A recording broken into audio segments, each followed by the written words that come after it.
要谢谢公所给我们机会，在这个文创的平台上，展现我们的作品。然后我们这里面馆里面有4位老师，我是其中1位。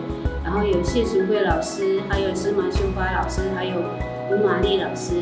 然后我们就是把织布的元素，然后就是做了居家的，还有礼服，还有包包，就是做了一些就是背带的创意这样子。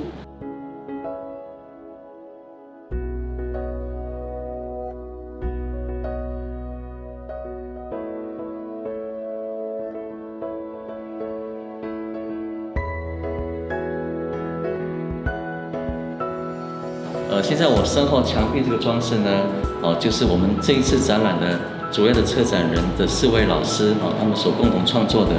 大家可以看到这个铜金绳这个整排绳上面中间有一个图案，那个叫纹面。纹面在太鲁阁主代表传统的也是我们成年的象征。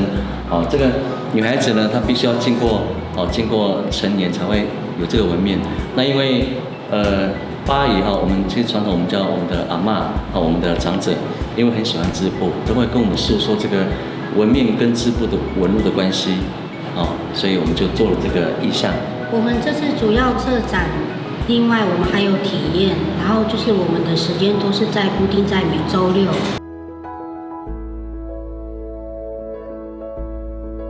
旧林乡太鲁阁族文创产业园区，欢迎。